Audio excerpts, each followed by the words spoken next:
Hola, ¿qué tal? Hoy desde el área de cultura, desde aquí de la biblioteca, estamos reunidos para hablar del libro La Loma Candela. La Loma Candela es un libro que ha sido presentado recientemente en nuestro municipio por nuestro paisano Miguel Alcalá Merino, el que nos acompaña hoy y que estamos eternamente agradecidos. Primero por tu trabajo de investigación, por ese conocimiento que has puesto en bandeja y al servicio del pueblo sobre un hecho muy concreto y muy trágico que sucedió en nuestro pueblo y que ha sido silenciado durante mucho tiempo y que gracias pues primero al trabajo del ayuntamiento y luego pues a la publicación de este libro pues se están esclareciendo los hechos. Como decía, está aquí con nosotros Miguel y vamos a charlar un poco y desgranar un poquito y profundizar y analizar su obra La Loma Candela. ¿Cómo surge, Miguel, la creación de este libro? ¿De dónde viene esa motivación? ¿Motivación? ¿Necesidad? A ver, te digo que las historias están ahí. Y como bien tú dices, es un hecho muy marcado en la historia negra de nuestro pueblo. Y yo había escuchado a mis familiares, a mi padre concretamente, hablar sobre este suceso, no profundamente, pero de alguna manera sí lo suficiente como para haber despertado en mí la curiosidad por el hecho histórico hace ya mucho tiempo, ¿no? Luego también he tenido la suerte de relacionarme con gente mayor que también me ha contado no solo esta historia, sino otras historias que ocurrieron en esta época negra, ¿no? Y siempre pues tuve la curiosidad de conocer más. Cuando paseaba por el campo y pasaba por alguna de estas zonas, siempre se revivaba en mí esta curiosidad, ¿no? Digamos como que era un tema que tenía ahí latente, que he tenido latente mucho tiempo y que tenía ganas de profundizar en él y saber más, ¿no? Qué ocurrió realmente esa trágica noche. Soy muy aficionado a la lectura de las historias de mi pueblo y gracias a una página web que tiene un buen amigo que es Manolo Perales, profundicé un poquito más sobre esta historia porque él habla de esta historia, no solo en su web, sino también en un libro que se llama La Memoria Rescatada y que hace tiempo que tenemos la suerte de poder tener entre nosotros, ¿no? Todavía se avivó mucho más en mí, como he dicho antes, la curiosidad por este tema y últimamente, que dispongo de más tiempo, me he investigado, me he documentado lo más profundo que he podido. He entrevistado a muchas personas que de una manera u otra están vinculadas con la historia. Me refiero más que nada a familiares, ¿no? Y con toda esta documentación, pues decidí escribir la historia cuando tenía suficientes datos, ¿no? Desde el punto de vista de novela, más que de ensayo histórico. Yo no soy historiador, a mí me gusta narrar, contar las cosas, mezclando imaginación con hechos reales y bueno, ahí ha salido. Por eso te iba a preguntar, porque ¿qué tipo de relato tenemos en las manos? ¿Es un ensayo, una novela? Cuéntaselo al público para que conozca lo que se puede encontrar si adquiere el libro.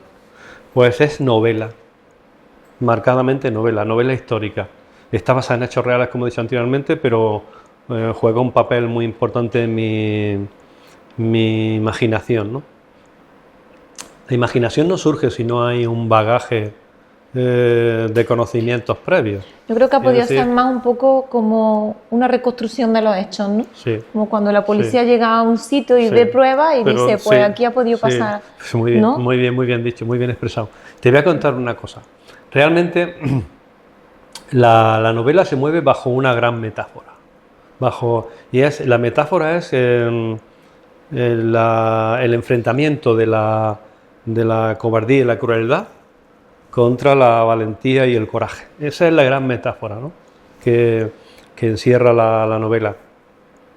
Y muchas veces yo juego con dos principios. Los dos principios con los que juego son la intuición del lector, para saber diferenciar cuando la trama es real o cuando es ficticia, y por supuesto intento implicarlo, ¿no? Intento que sienta, que empatice con los personajes, que imagine los paisajes con las descripciones, el contexto que creo, ¿no?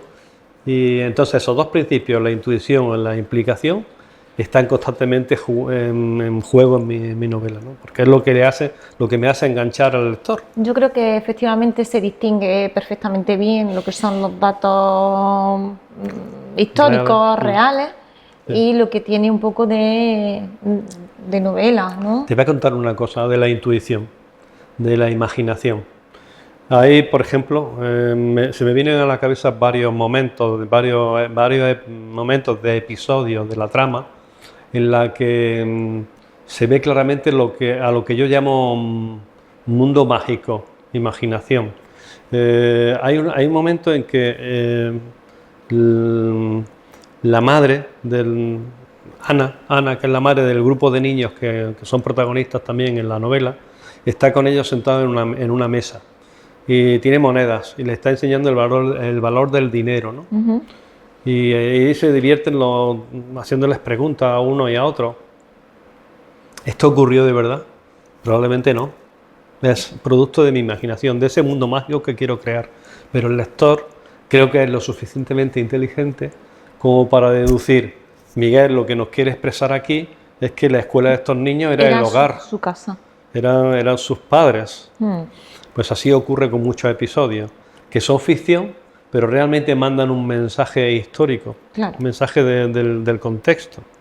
Igual ocurre con otros muchos, por ejemplo, la boda de Mateo y de Julia. No quiero develar mucho de la trama, hay una boda en la obra, en la novela, y realmente se casaron, se casaron.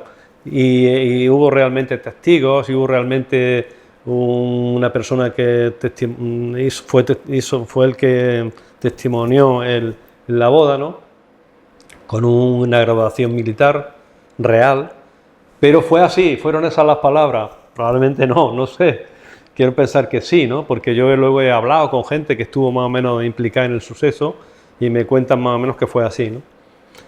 Pero todo esto, lo que quiero decir es que también hubo un lugar para el amor, también hubo un lugar para hacer las cosas de una forma bella, ¿no? De una forma bonita en esos momentos. La esperanza, ¿no? Muy bien, un mensaje de esperanza, muy bien, muy bien.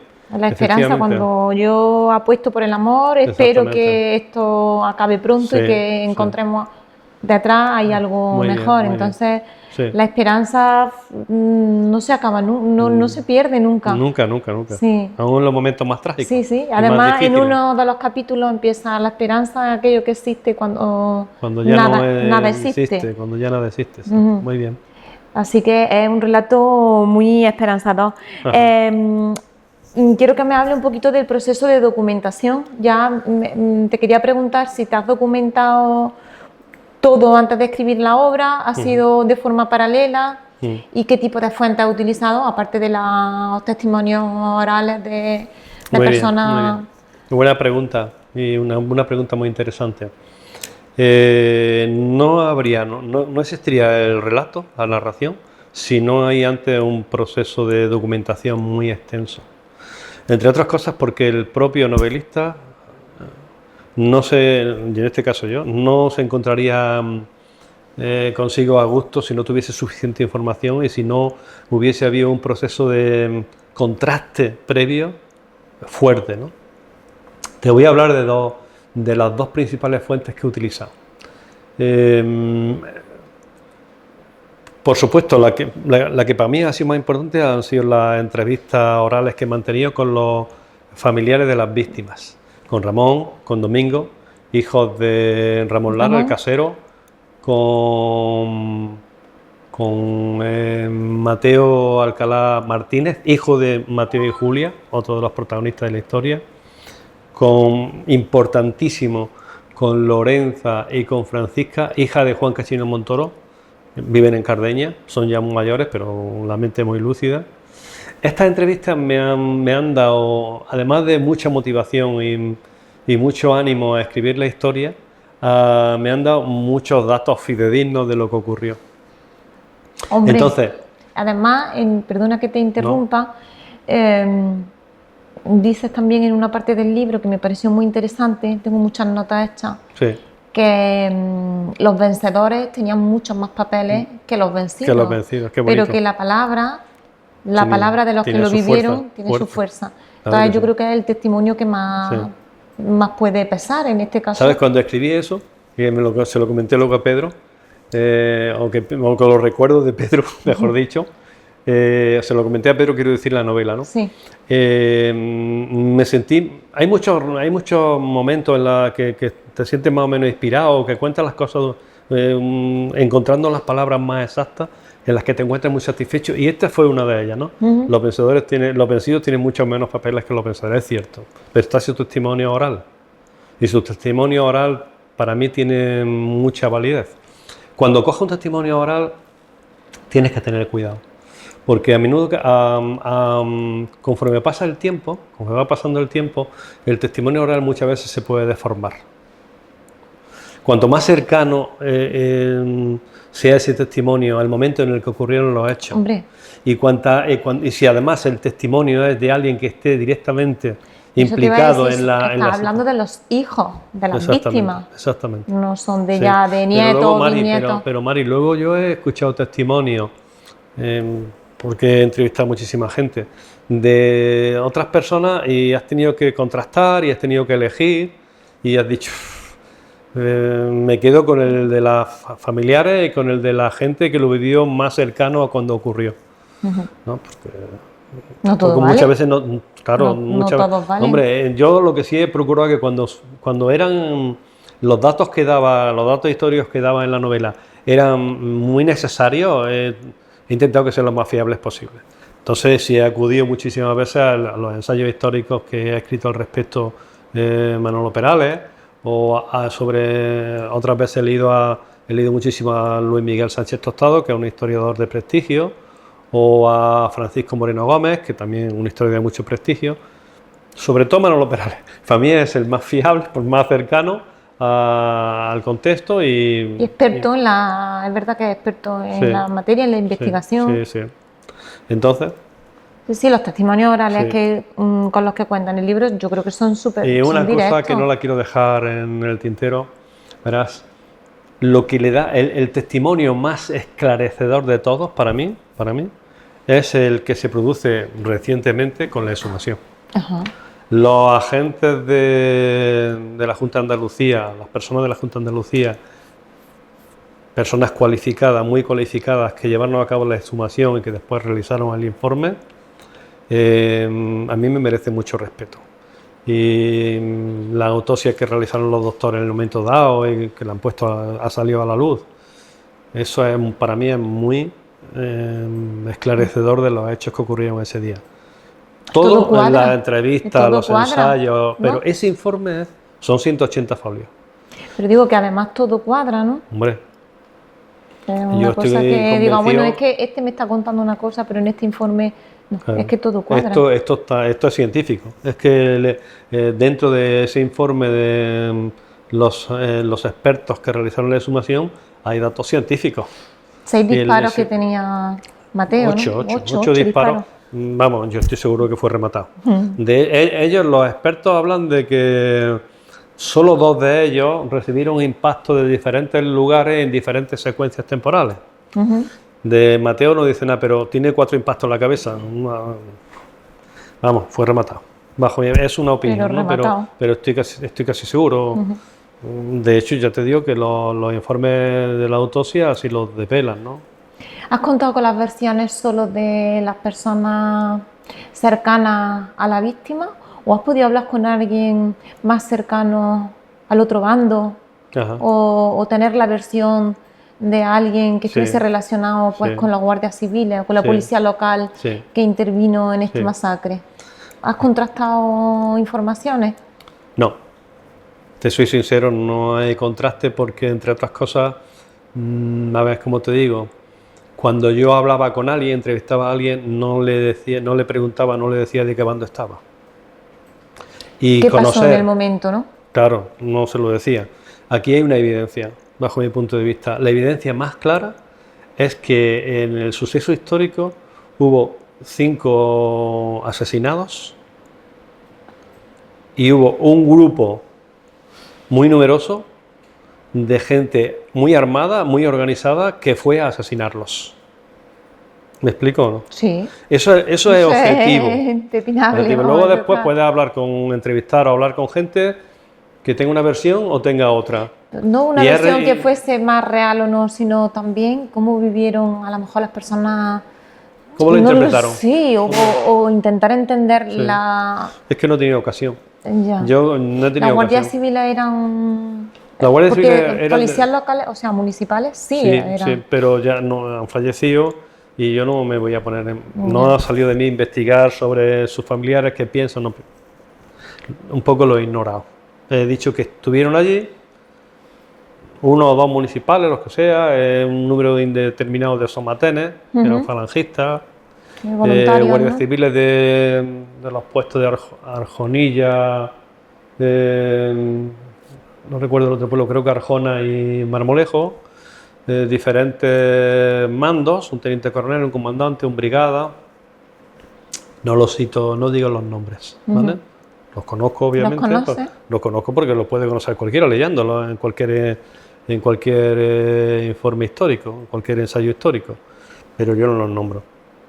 Me importa mucho más, fíjate lo que te voy a decir, me importa el hecho histórico y sobre todo dignificar las personas que fueron asesinadas, dignificar sus nombres, que pasen a la historia.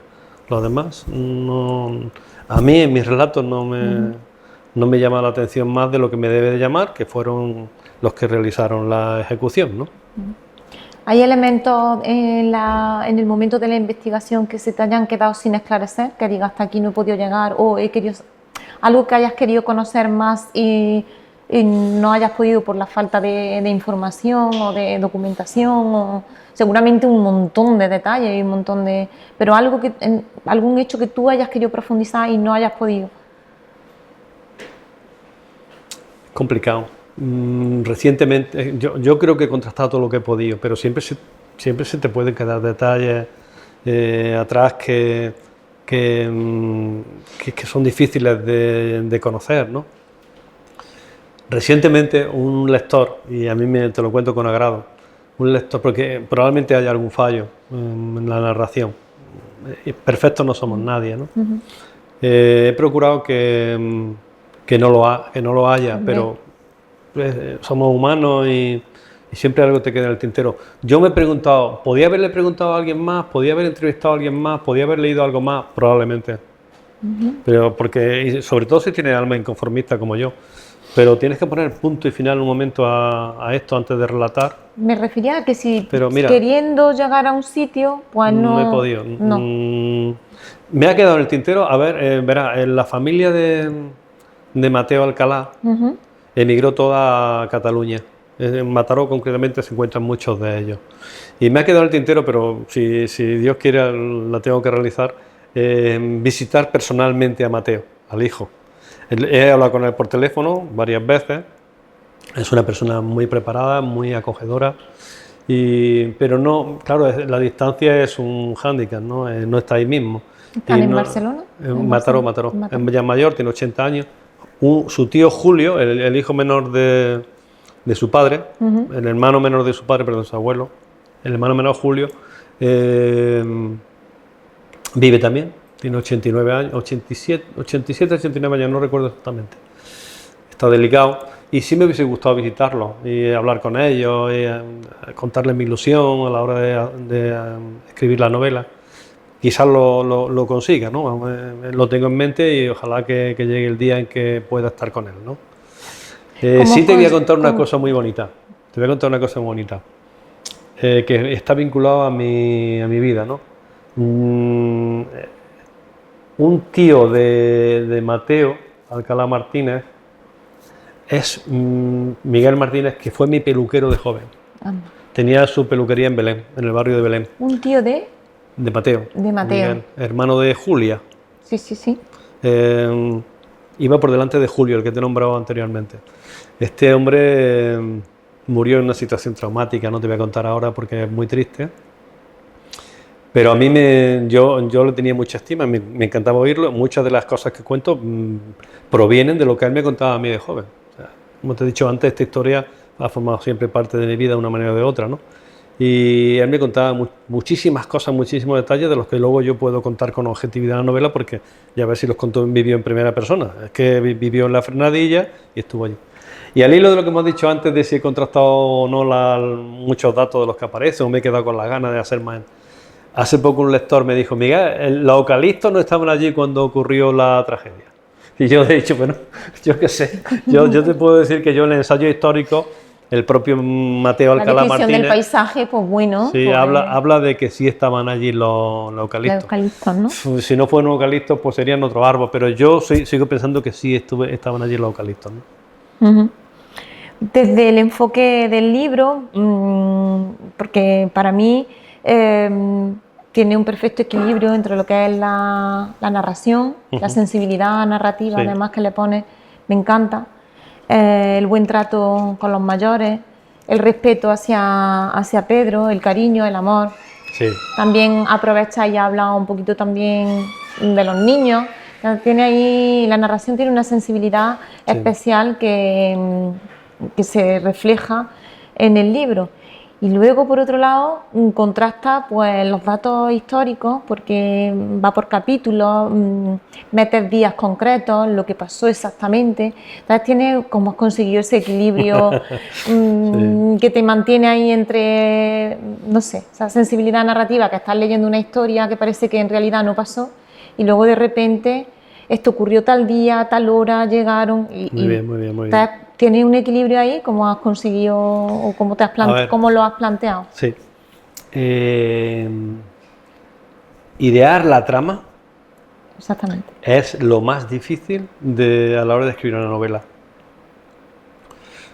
Si quieres implicar al lector, quieres hacerle pensar, como te he dicho antes, que era uno de mis principios envolventes, hacerle pensar, implicarlo al lector, tienes que idear una trama que consiga eso. Que el lector diga, pero ahora me está hablando del 8 de febrero del 44, y hace un momento estaba en el 8 de enero y ahora vuelve al 8 de febrero. Ese devenir del tiempo engancha al lector. Sí. Lo engancha seguro. Le hace volver para atrás. Volver para atrás, espérate, Sí. de febrero, ya había pasado. Sí, sí. O en enero. No Conocer había pasado. mejor la trama y implicarse en ella, en esos saltos temporales, el contar un suceso que ya ha ocurrido porque hay una alusión a un momento y después cuenta algo que ha ocurrido antes incluso. Esos saltos temporales son fundamentales para mantener la atención del lector. Y bueno, y sobre todo en la trama hay un hecho que es el del fusil al principio. Sí. El fusil también engancha. El fusil engancha porque claro, sabes que al final, yo no lo entendí muy bien. No lo he entendido, te lo explico. No sé, lo terminé anoche y me quedé ahí, digo, bueno, lo dejo para Que me lo releer explique ya. bien un poco. Es que revela un poco la trama, pero no me importa. El fusil existe de verdad. El fusil existe de verdad. Tenía que... ¿Es el fusil del que remata a Mateo? Obviamente no. Pero bueno, eso es el lector el que debe... Porque, a ver, el fusil... Ni siquiera tendrá relación con este hecho. Probablemente. ¿No? El fusil existe de verdad y a mí me sirvió para idear la trama. Incluso existe el fusil con las muescas, con las grabaciones. ¿Con las marcas de la navaja? Las marcas de la navaja y la V. Las 5 barritas verticales, la V. Existe de verdad. Y fue el que a mí me dio pie para idear, es decir, pues con esta trama llego al final. Es un poco jugar con los elementos que tienes, con los recursos que tienes, para trazar la trama, ¿no? El fusil de verdad, pues que se quede siempre en la cabeza del lector, que diga, ¿sería o no sería? Pero bueno, al final es que lo mismo, ahora después de cámara lo hablamos, que me he quedado ahí yo con el final un poco... Lo que tú quieras. Porque te iba a preguntar, se mezcla, pues eso, lo que decíamos, los datos históricos con la narración, con la ficción, ¿Cuánto hay de cada? Para mí hay mucho más, no te voy a decir qué es ficción y qué es realidad, porque la inteligencia del lector, yo creo que eso. Pero bueno, la existencia del fusil tenía yo la duda. Pero ¿cuánto hay de cada? Hay mucho más, pesa mucho más la realidad, los datos históricos. Sí, sí, sí. Creo que... Esa es la idea. Como te he dicho antes, a la ficción he intentado llenarla de metáforas. Que realmente creo yo ese mundo mágico, pero realmente si lees entre líneas ves que son hechos del contexto reales, como el que te he explicado antes con la enseñanza, ¿no? O con la boda de Mateo, ¿no? Yo creo que o la fila de racionamiento. ¿Se desmayó allí una mujer en la fila? Pues, no sé. Seguramente sí, no una mujer, mucha. Exactamente. Sí, entonces un poco ese es el mundo mágico del que yo hablo, en la ficción de la que yo hablo. En la ficción siempre hay un mensaje en mi novela, y es mi identidad, que no es una ficción por gusto, sino que desconozco realmente las conversaciones tema, claro. Yo creo que la parte de ficción que hay es allí donde no puede llegar, no puede llegar a qué hablaban mientras cenaban, no puede llegar a las conversaciones que se tenían durante los largos periodos de la fila de relacionamiento. Pero si eres capaz de llenar de magia esa conversación ficticia y a la vez mandar un mensaje de que esa era la historia. En base a una situación histórica política, social del momento, pues qué circunstancias se podían dar en esa época. Claro. Pues una ficción realista, digamos, ¿no? Sí, yo le llamo imaginación mágica o mundo mágico, o contexto mágico. Pero que no es tan mágico, quiero decir. Bastante cercano. La ficción forma parte de lo que pudo ser sin problema real. Sí. Un desmayo en una fila de horas para esperar a tu ración. Pero a mí me sirve para luego generar la trama del terrateniente y de la iglesia, que las necesito. Ve un poco cómo va la cosa. Eso es lo mágico, ¿no? Que en una situación de hambruna aparecen gente sobrada, digamos, ¿no? En aquel momento, que gozaba de privilegios. Bueno, el sermón del cura... Pues claro, porque es la realidad. Y hablaba de eso, pues no sé, pero... Seguramente era lo que seguramente. Es que es lo que había, ¿no? Es que es lo que había. Y ya hablando un poco, Miguel, del contexto social, político, histórico del momento, ¿qué nos dice este libro de ese ambiente? Mira, no quiero meterme muy profundo en esto porque sería muchas horas de charla, ¿no? Mucho tiempo de charla. Lo que sí te digo es que en el libro trae también una proclama de rebeldía. Imagínate que se está viviendo la época de la Segunda República, en la que se empieza, después de muchos años de opresión al jornalero, al campesino, al agricultor, se empieza a ver la luz durante un periodo. Se empiezan a promulgar leyes agrarias, a pensar un poco en que el jornalero necesita dignidad y puede manifestarlo, libertad. De pronto te lo quitan, se manifiestan en contra y hay un momento cruel, a más no poder, que es la guerra civil, y de pronto termina la guerra civil y entramos en una etapa de dictadura en la que otra vez mucho sometimiento, mucha represión. Imagínate la situación, ¿no? Asesinatos, persecuciones, torturas sistemáticas, encarcelamientos. Pues eso es un poco. Ese es un poco de la rebeldía de los huidos, de los rojos, de los maquis, de los huidos. ¿Cuántas denominaciones? Claro. Para al final, pues, hablar de los opositores al régimen y de lo que sufrieron, no solamente los opositores, la familia y los que callaban, los que tenían que callar, el hambre que se refleja. Los niños que fueron las víctimas propiciatorias, sin comer ni beberlo de la situación. Por eso les doy protagonismo, bastante protagonismo, todo el que puedo en la novela, ¿no? Porque los niños fueron las víctimas de la situación. No quiero profundizar ni hablar más, porque si no vamos a dar muchos detalles del libro, pero es real que cuando...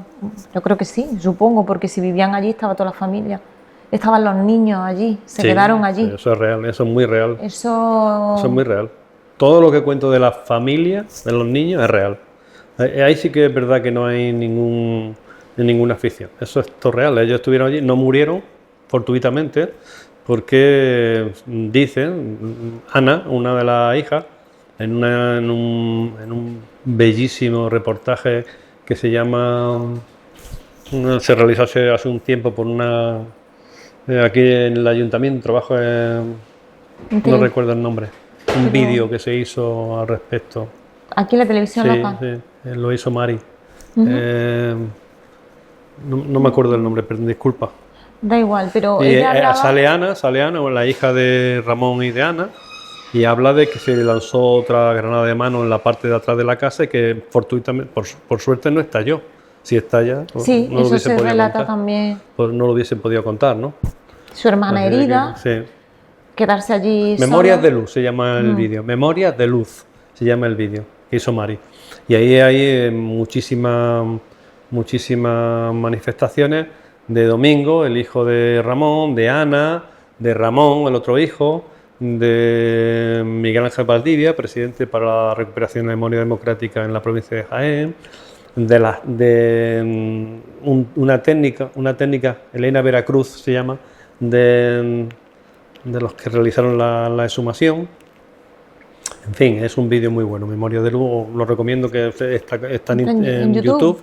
Se puede ver siempre que se desee. Y sale Ana, dice, la hija de Ramón. Sale varias veces, hablando sobre el día trágico, ¿no?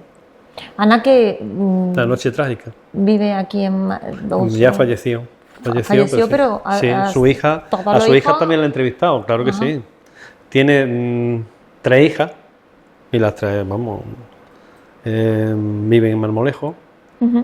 Y yo ya te he dicho, también las nombro porque en la reflexión final, porque aparte de ser gente muy querida por mí, me han contado muchísimas cosas relacionadas con la historia, ¿no?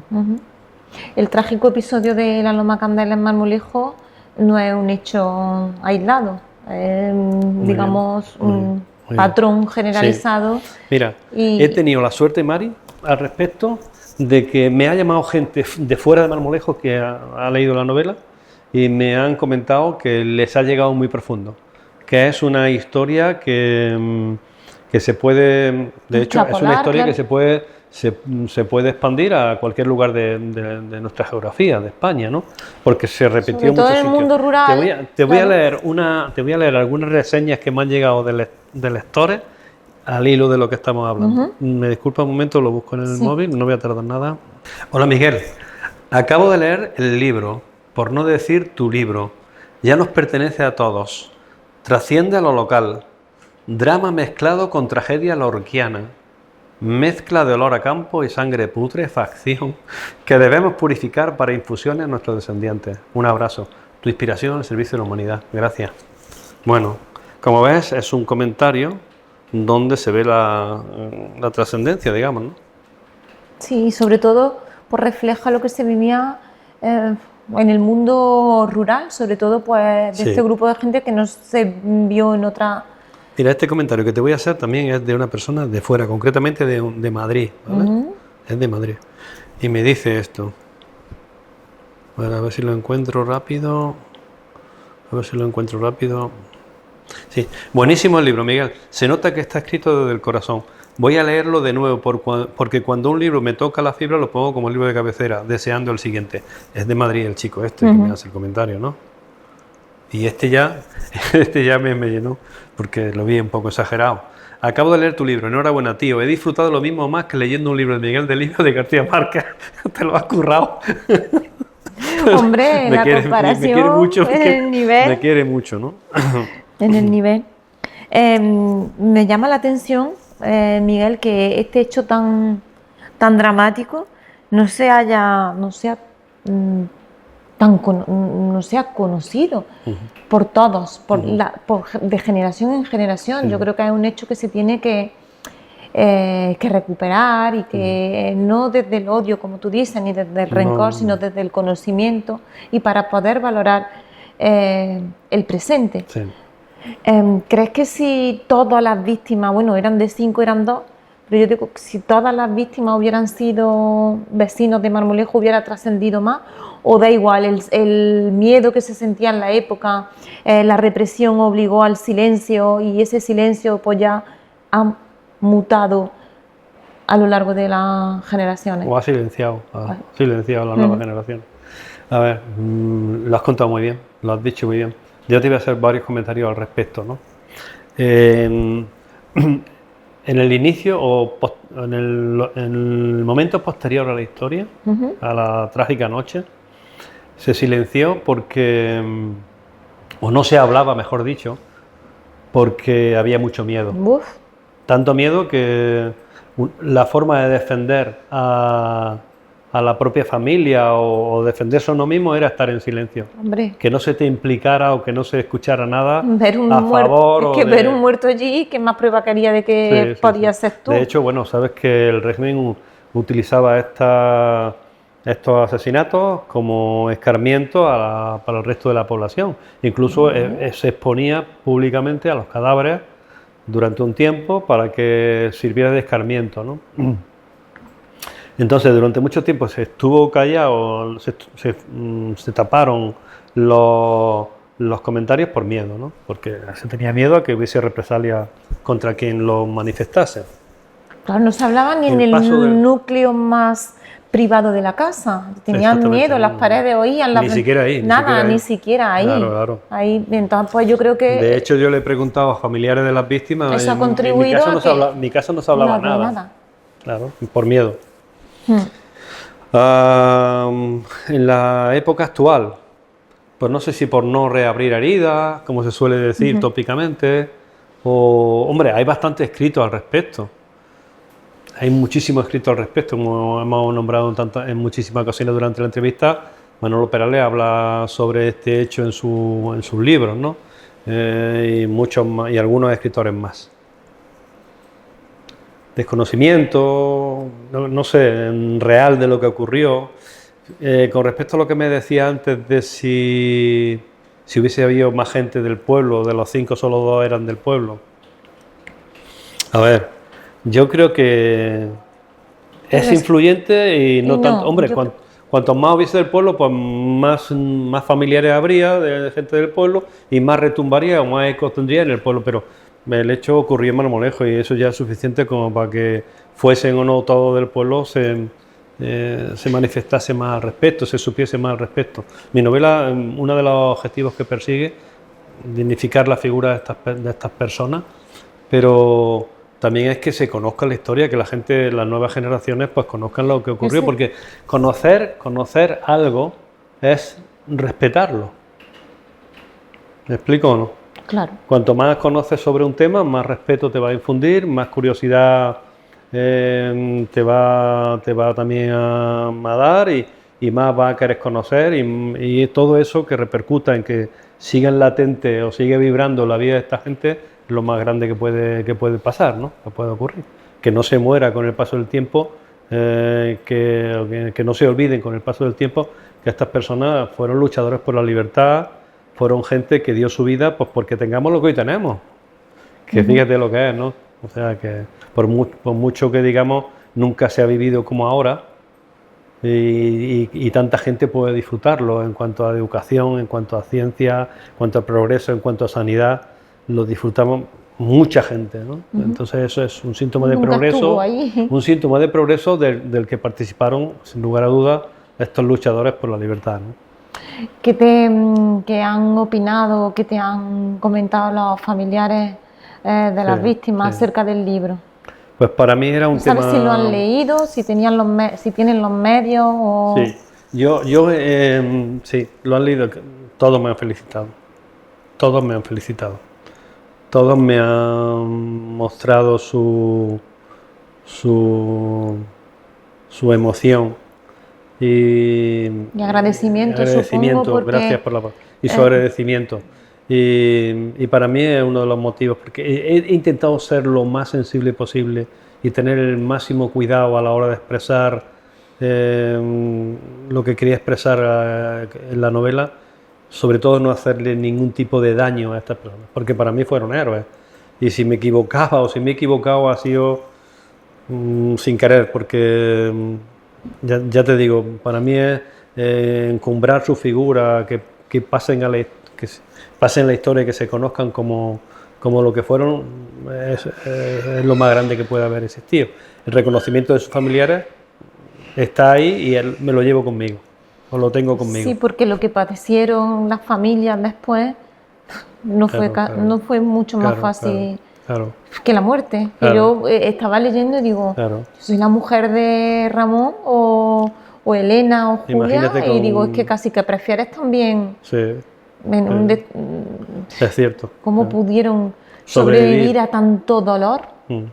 A tanta tragedia, fue traumático, o ellos ya vivían con esa... Eso fue lo que hubo, Sí. una tragedia tan grande pues que implicaba o tenía como consecuencia después padecer hasta Y padecer la en extenuación. silencio. ¿Has visto algunos momentos en la... creo que el capítulo estaba cuando hablo de que cogía el suero como sucedáneo de la Sí. leche? Eso es una realidad. O el episodio de los piojos, eso es una realidad palpable. Eso sí me ha...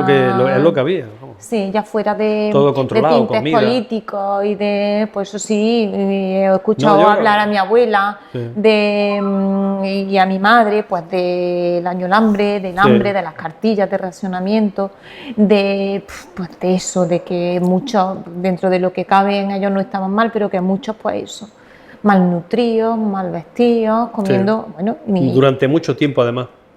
Que no fue una cuestión de 2 días, sino que fueron muchos años de... Las cartillas, muchos años de sufrimiento. Pedro te contó, pienso que 13 años.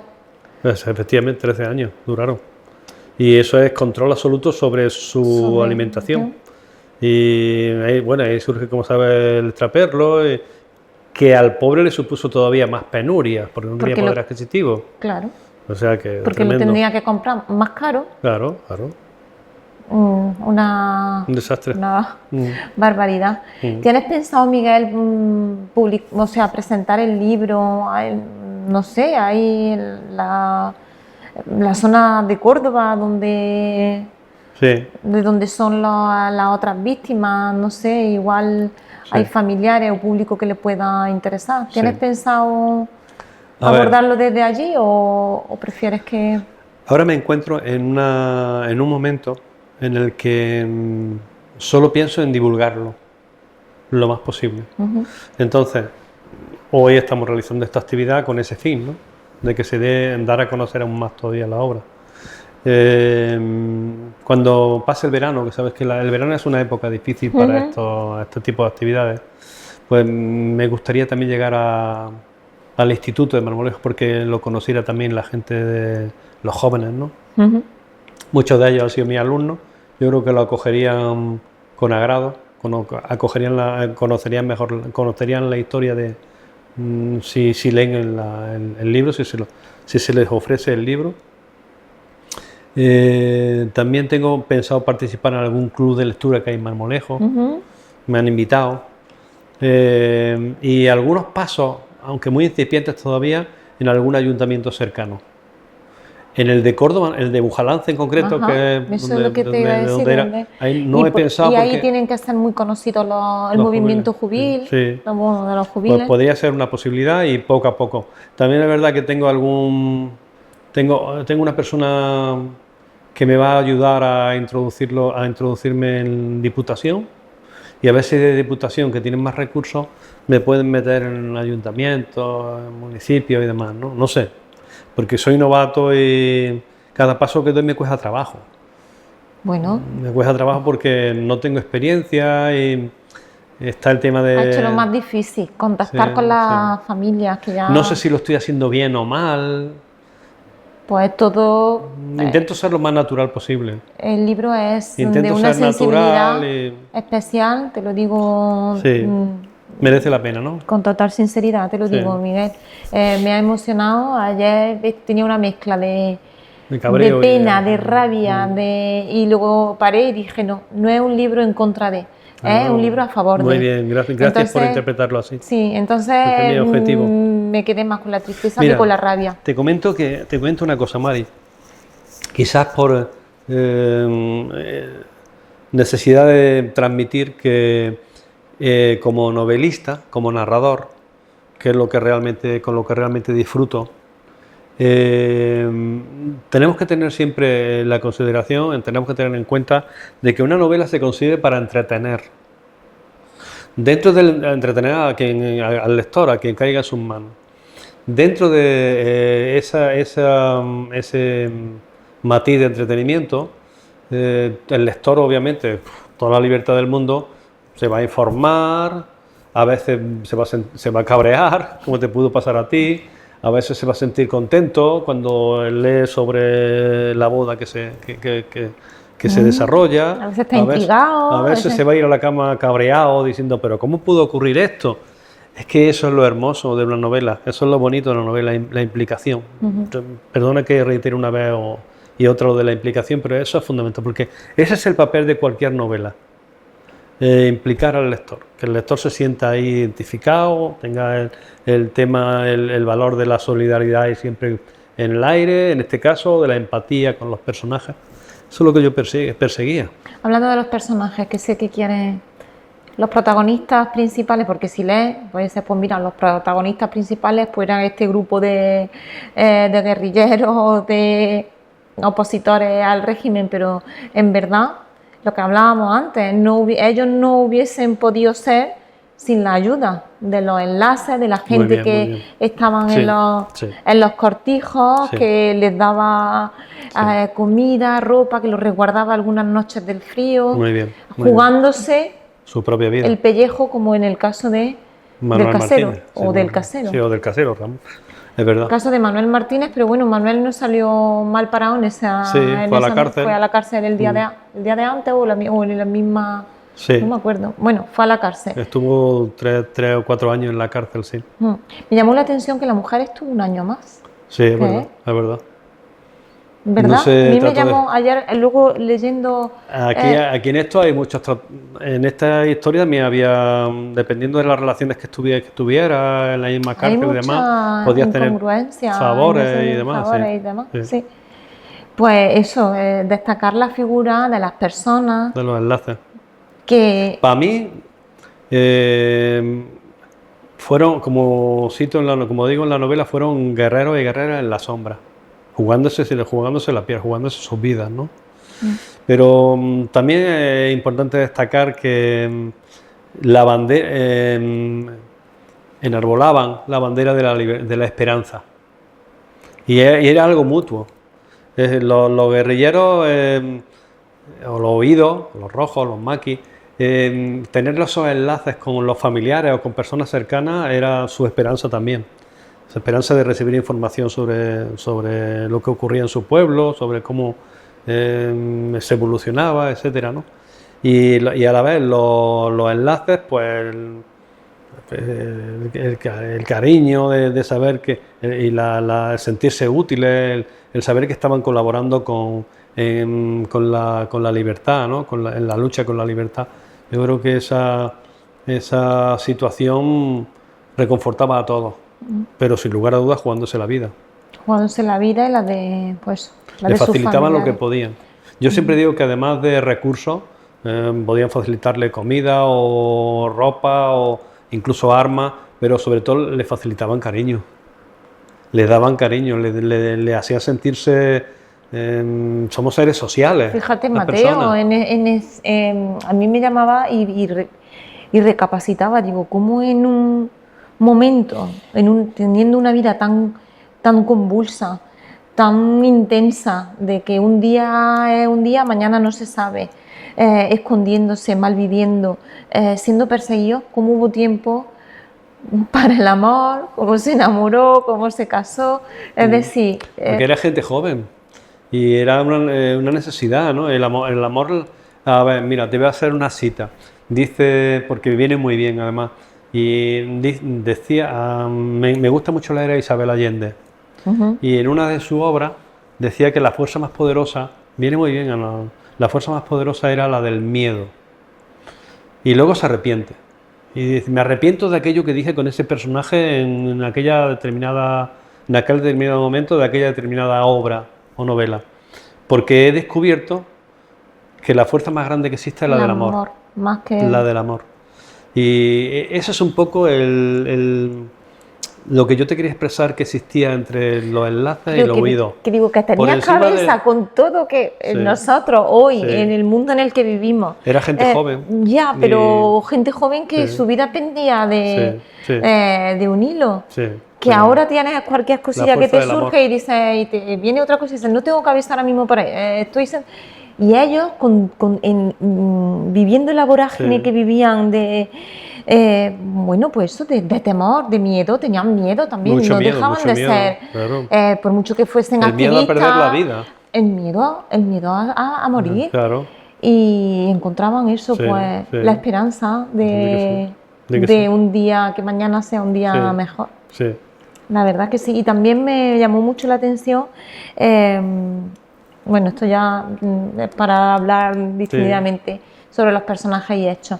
Pues bueno, como el padre de Julia, Manuel, pues bueno, pues bien también lo recibió, a lo mejor, bueno, igual el hombre tuvo miedo también. Esa situación de Manuel, con cómo vive la situación de amor, de noviazgo entre Mateo y su hija, es muy real porque yo recuerdo... pues demasiado bueno fue el hombre. Yo recuerdo que Miguel me habló de eso alguna vez, uno de los hijos de mi peluquero, de joven, de cómo su padre acogió aquella situación con una naturalidad de dos personas jóvenes que se amaban. Pues es que es la vida. Eso es muy parecido a la... Aunque hay diálogo inventado, pues no sé exactamente las palabras que le diría Mateo, pero la situación de acogida al oído es real, es muy real. Pues, ¿quieres comentar algo más tú del libro? Pues, ¿algo que quieras que sepan los lectores? Sí, alguna cosilla, por ejemplo, deciros que invitaros a que leáis el libro, porque vais a descubrir una historia dura, pero como he dicho antes, conocer la historia y respetarla. Y yo creo que si consigo eso, que se conozca y que pase a las siguientes generaciones el nombre de estas personas, pues me doy por satisfecho. Más allá de la historia, fíjate, más allá de la historia está el que perdure el nombre de estas personas que fueron cruelmente asesinadas, ¿no? Y que no se lo merecían, por supuesto. Así que animaros a que lo leáis y daros las gracias de antemano, porque sin vosotros realmente, sin vuestro interés, sin vuestra motivación, sin vuestras ganas por leerlo, todo el trabajo que he realizado realmente no tendría mucho sentido, ¿no? ¿Cuánto tiempo te ha llevado a escribir la novela? Es una pregunta muy básica, pero que a mí siempre me interesa. Has dicho, o aquí en el libro, desde el 2020, digamos, ¿no? Sí. Que tú eso ya lo tenías en mente, como os comenté al principio, lo tenías ahí. La novela, escribirla realmente, quitando el proceso de documentación que ha sido también muy extenso, escribirla, recuerdo que empecé con el calor en verano del 2024, con el calor, y que la acabé en vísperas de Navidad, a finalizar el año. O sea, el proceso de ejecución, unos 7 meses. Pero el proceso de documentación, si cabe, casi más. Muy bien, muy rápido lo que es la elaboración de la pues trama. Eso muy particular porque tomo notas continuamente. Igual estoy aquí, se me ocurre una idea y llevo conmigo papelitos y escribo la nota rápida y luego ya la desarrollo en casa en folio. Me gusta mucho escribir en papel. Luego ya paso al ordenador, en el ordenador le voy dando forma, voy buscando las palabras más adecuadas, signos de puntuación, nivel de expresión en general, ¿no? Para que llegue, buscando un lenguaje, en este caso, muy ágil, muy sencillo. Y muy sensible también. Sí, sencillo, que pueda entenderlo cualquiera, porque la novela está para que se consigue para que se lea desde edades tempranas, no hay problema. ¿Pedro la llegó a...? No. Pedro murió hace 4 años, me parece, y no. Él sí sabe. Bueno, cuando hablamos de Pedro es mi compañero emocional, mi enlace en la historia. Y es un hombre mayor que ya murió, un amigo mío, con el que pasaba mucho tiempo porque teníamos aficiones parecidas. Y él sabía de mi inquietud. Pero me decía, me acuerdo que me decía, ¿cuándo vas a escribir lo que hablamos? Y no tengo tiempo, Pedro, siempre le decía lo mismo, ¿no? Es verdad, no tenía tiempo. O sea, cuando aquí dice, ya voy muy avanzado en la historia, no. no había empezado ni siquiera No. a escribir, ¿no? Eso es ficción. Vale. Bueno, vamos a poner que no es ficción, que la tenía en la cabeza. Sí, claro. Con respeto a él un poco, No, pero sí, sí. la tenía en la cabeza, pero que tanta O documentación... sea, que las conversaciones, todas estas Todo eso es conversaciones y ficticio. tal, es... bueno, no, pero no es ficticio, no está es basado en ficticio. la realidad, pero... Claro, no eran así. Digamos que... Sí, sin lo un entiendo, rigor pero quiero decir que cronológico. fueron anteriores a... Sí, sí. No. Todo eso se habló de verdad, todo eso ocurrió de verdad, todas mis vivencias con Pedro, pero no estaban reflejadas por escrito, Ujú. era todo oral, ¿no? Mm. Y lo tenía aquí, en mi cabeza y en mi corazón. Mm. Y ha llegado el momento de que fuese palabra escrita, ¿no? Ujú. Ajá, así es, así es. La verdad que sí, pues un homenaje también. Hombre, A él, su, como- su familia me lo ha agradecido mucho también. Como, pues eso, como persona que también se crió como niño, criado Hombre, ahí en la... él vivió todo, en el vivió la campo. Segunda República, vivió la dictadura y tuvo la suerte de vivir también muchos años de de democracia. democracia. Más Ajá. que de todo lo anterior, Sí, gracias a sí, Dios. yo creo que sí. Mm. Se chupó toda la dictadura, pero bueno, más o menos si hacemos la cuenta casi sale más tiempo de democracia, ¿no? Porque murió con 90 y algo. Sí, ha Sí. muerto muy, Sí. muy mayor. Bueno, pues agradecerte que hayas venido. Yo de verdad yo sí que te lo agradezco a ti, porque me has dado la oportunidad de poder estar charlando un rato sobre el tema y cada vez me he sentido más a gusto. He ido Claro, relajándome sí, y cada vez me he sentido más a gusto, así que muchas gracias. Bueno, tienes pensado, ya nos tienes aquí En vilo, ¿no? Un poco. deseando otra publicación. ¿Tienes pensado algo? ¿O de momento Sabes, Mari, tenía que- esto en sí. mente y... Como te he dicho antes, estoy muy metido en el tema de la divulgación Ujú. y eso me ocupa tiempo porque tengo que preparar cosas y demás, ¿no? Pero sí tengo algún proyecto. Estoy metido en algún proyecto. Lo que pasa es que ahora me encuentro en la fase de documentación. Es un proyecto de mucha envergadura en cuanto a investigación y no pongo fecha, porque, verá, esto de la fecha, si se la pusiera sería un error. Hombre, Pero yo lo claro. hago es un hobby, es algo que hago con mucho agrado. ¿Pero será sin- novela o...? Novela. también. Novela porque es lo único que sé escribir. Yo no valgo para otra cosa. A mí me gusta narrar, relatar y utilizar mucho mi imaginación, mezclado. Ahora me he enganchado a la novela histórica pues con hechos históricos, pero eso es con lo que realmente disfruto. Muy Así bien. que ¿De algo la hay, historia- pero ¿Va a ser de la historia sí. local o ya...? sí. Ah, muy bien. Mezcla de historia local, sí, pero historia local. Muy bien. Me gusta el tema y como quiero que quede huella de la historia de nuestro pueblo, por eso me motiva más todavía si cabe, ¿no? Por el amor que siento por mi pueblo y porque su historia no se pierda o aportar mi grano de arena, ¿no? Así es que ¿Dónde se puede adquirir el libro? Di que se te ha acabado la el libro, primera edición. sí, véndete. conmigo, quien me ve me Directamente puede decir, a pero ti. hay un punto de venta que es la papelería Mariani. Papelería Mariani. Ujú. Ahí se puede conseguir. Pues os recomiendo a todos y a todas que no dejéis de leer este libro, que no os va a dejar indiferente, que la reflexión va a ser profunda y que si lo lees con intensidad o relees diferentes pasajes, pues te puede cambiar, puede dejarte huella y renacer en ti otra persona. A mí, sin lugar a dudas, me ha hecho mejor persona. Todo lo que está relacionado con la investigación, la documentación de esta historia y el relato, yo creo que me ha hecho más tolerante, Más empatizar, empático. muy bien. Con el Pues yo sufrimiento de esta recomiendo la gente. lectura porque además es asequible desde edades tempranas. Sí.